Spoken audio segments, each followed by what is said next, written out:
আমাৰ আজিৰ প্ৰথম প্ৰশ্নটোলৈ আগবাঢ়ো। Who has been nominated by the BCCI for Rajiv Gandhi Khel Ratna award 2020? 2020 চনৰ ৰাজীৱ গান্ধী খেল ৰত্ন পুৰস্কাৰৰ বাবে কাক মনোনীত কৰা হৈছে? ইয়াৰ শুদ্ধ উত্তৰ হ'ব এ ৰোহিত শৰ্মা। 2020 চনৰ ৰাজীৱ গান্ধী খেল ৰত্ন পুৰস্কাৰৰ বাবে ৰোহিত শৰ্মাক মনোনীত কৰা হৈছে। আৰু ৰাজীৱ গান্ধী খেল ৰত্ন পুৰস্কাৰ হৈছে ভাৰতৰ সৰ্বোচ্চ ক্ৰীড়া সন্মান। প্ৰতি বছৰে মিনিষ্ট্ৰী অফ ইউথ এফেয়াৰ্ছে এই বঁটা প্ৰদান কৰে। এই বঁটাত আছে 7,50,000 টকাৰ নগদ ধন।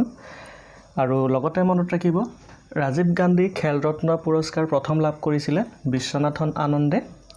আৰু ৰোহিত শৰ্মাৰ উপৰিও আৰু 3জন ক্ৰিকেটাৰে এই সন্মান লাভ কৰিছে। এইকেইজন হৈছে শচীন তেণ্ডুলকাৰ, মহেন্দ্ৰ সিং ধোনী আৰু বিৰাট কোহলি। আৰু 2019 চনত বজৰং পুনিয়া আৰু দীপা মালিকে এই সন্মান লাভ কৰিছিলে। Next question, which nation's candidature was approved unanimously for non-permanent membership for UNSC from the Asia Pacific category? Asia Pacific বিভাগৰ পৰা UNSCৰ অস্থায়ী সদস্য পদৰ বাবে কোন দেশৰ প্ৰাৰ্থীক সৰ্বসন্মতভাৱে অনুমোদন দিয়া হৈছে? ইয়াৰ শুদ্ধ উত্তৰ হ'ল B India. United Nations Security কাউন্সিলত মুঠ সদস্য সংখ্যা হৈছে 15খন।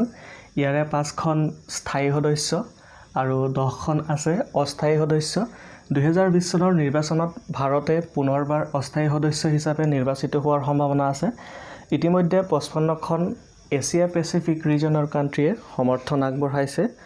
আৰু লগতে মনত ৰাখিব, ইউনাইটেড নেশ্যনছ ছিকিউৰিটি কাউন্সিলৰ 5খন স্থায়ী সদস্য হৈছে চাইনা, ফ্ৰান্স, ইংলেণ্ড, ৰাছিয়া আৰু USA। যদি আমি ইউনাইটেড নেশ্যনৰ কথা কওঁ, ই গঠন কৰা হৈছিলে 1945 চনৰ 24 অক্টোবৰত। ইয়াৰ মুঠ সদস্য সংখ্যা হৈছে 193। ইয়াৰ মুখ্য কাৰ্যালয় নিউয়ৰ্কত আছে। বৰ্তমান ছেক্ৰেটাৰী জেনেৰেল হৈছে Antonio Guterres. Next question, India has pledged how much amount for the global alliance for vaccine and immunization? ভাৰতে global alliance for vaccine and ইমিউনাইজেশ্যনৰ বাবে কিমান পৰিমাণৰ প্ৰতিশ্ৰুতি দিছে? ইয়াৰ শুদ্ধ উত্তৰ হ'ল A 15 million USD। Prime minister মোদীয়ে global alliance for vaccine and immunization প্ৰগ্ৰামৰ বাবে $15 মিলিয়ন ঘোষণা কৰিছিলে। আৰু এই ঘোষণা কৰিছিলে 2020 চনৰ ইংলেণ্ডত অনুষ্ঠিত হোৱা গ্ল'বেল ভেকচিন ছামিটত। Which nation has ended its relationship with the world health organization? কোনখন দেশে বিশ্ব স্বাস্থ্য সংস্থাৰ লগত সম্পৰ্ক শেষ কৰিছে? ইয়াৰ শুদ্ধ উত্তৰ হ'ল USA। আমেৰিকাই ইতিমধ্যে বিশ্ব স্বাস্থ্য সংস্থাৰ লগত সম্পৰ্ক ছেদ কৰিছে। আমেৰিকা যুক্তৰাষ্ট্ৰই শৰ বিৰুদ্ধে অভিযোগ আনিছে যে বৰ্তমান ই চীন দেশৰ নিৰ্দেশত কাম কৰে। আৰু আমেৰিকাৰ ৰাষ্ট্ৰপতি ডনাল্ড ট্ৰাম্পে এইটোও কৈছে যে আমেৰিকাই প্ৰতি বছৰে $450 মিলিয়ন ৱৰ্ল্ড হেল্থ অৰ্গেনাইজেশ্যনলৈ অনুদান দিয়ে। আৰু ইয়াৰ বিপৰীতে চীন দেশে মাত্ৰ $50 মিলিয়ন অনুদান দিয়ে। India has been ranked at which position on the World Competitiveness Index? ভাৰতে বিশ্ব প্ৰতিযোগিতা সূচকত কোন স্থান অধিকাৰ কৰিছে? ইয়াৰ শুদ্ধ উত্তৰ হ'ল বি 43rd। বিশ্ব প্ৰতিযোগিতা সূচকত ভাৰতৰ স্থান হৈছে 43 out of 60। World competitiveness index publish কৰে ইনষ্টিটিউট ফৰ মেনেজমেণ্ট এণ্ড ডেভেলপমেণ্টে। আৰু ছিংগাপুৰে প্ৰথম স্থান অধিকাৰ কৰিছে। আৰু এই প্ৰতিবেদন মতে ভাৰতৰ ৰেংক নিম্নগামী হোৱাৰ কাৰণ হৈছে প'ৰ ইনফ্ৰাষ্ট্ৰাকচাৰ আৰু insufficient investment on education. Question number 6, micro' small and medium sized enterprise day is observed on? ক্ষুদ্ৰ, সৰু আৰু মজলীয়া আকাৰৰ উদ্যোগ দিৱস কেতিয়া পালন কৰা হয়? ইয়াৰ শুদ্ধ উত্তৰ হ'ল চি 27 জুন।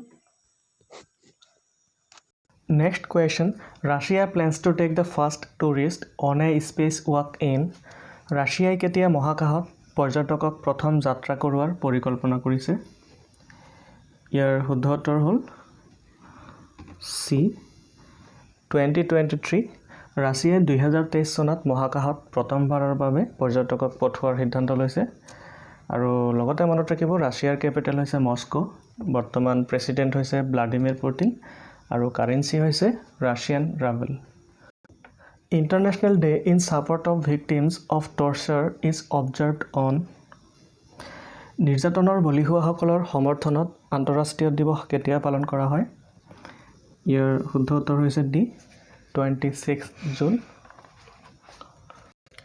গোটেই বিশ্বত অন্যায়ৰ বিৰুদ্ধে মাত মাতিবলৈ আৰু নিৰ্যাতনৰ বলি হোৱাসকলক সহায় কৰাৰ উদ্দেশ্যে এই দিৱস পালন কৰা হয় Next question, which of the following institute has developed nanozymes that destroy the cell membrane of bacteria? কোন প্ৰতিষ্ঠানে ব্যাক্টেৰিয়াৰ কোষৰ আৱৰণ ধ্বংস কৰিব পৰা নেনো এনজাইমসমূহ উদ্ভাৱন কৰিছে ইয়াৰ শুদ্ধ উত্তৰ হ'ল D Indian Institute of Science Bengaluru বেংগলুৰুত থকা ইণ্ডিয়ান ইনষ্টিটিউট অফ সায়েন্সে ব্যাক্টেৰিয়াৰ কোষৰ আৱৰণ ধ্বংস কৰিব পৰা নেনো এনজাইমসমূহ উদ্ভাৱন কৰিছে আৰু এই নেনো এনজাইমসমূহ হৈছে ক্ষুদ্ৰ ক্ষুদ্ৰ পদাৰ্থ যিয়ে ৰোগ সৃষ্টিকাৰী ব্যাক্টেৰিয়া ধ্বংস কৰিব পাৰে Which of the following team has owned the England Premier League 2019-20 title? নিম্নলিখিত কোন দলে ইংলিছ প্ৰিমিয়াৰ লীগ 2019-20ৰ খিতাপ জিকিছে ইয়াৰ শুদ্ধ উত্তৰ হ'ল এ লিভাৰপুল আৰু লিভাৰপুলে প্ৰথমবাৰৰ বাবে ইংলিছ প্ৰিমিয়াৰ লীগ খিতাপ অৰ্জন কৰিছে Next question, Sanjita Sano will receive the Arjuna Award for 2018. Sanjita Sano is associated with 2018 চনৰ অৰ্জুন পুৰস্কাৰ সঞ্জিতা সানুক প্ৰদান কৰা হ'ব সঞ্জিতা সানু কোনটোৰ লগত জড়িত সঞ্জিতা সানু ৱেইট লিফটিঙৰ লগত জড়িত আৰু সঞ্জিতা সানুই দুবাৰ কমনৱেলথ গেমছত গোল্ড মেডেল লাভ কৰিছে Which of the following country will host the FIFA 2023 Women's World Cup?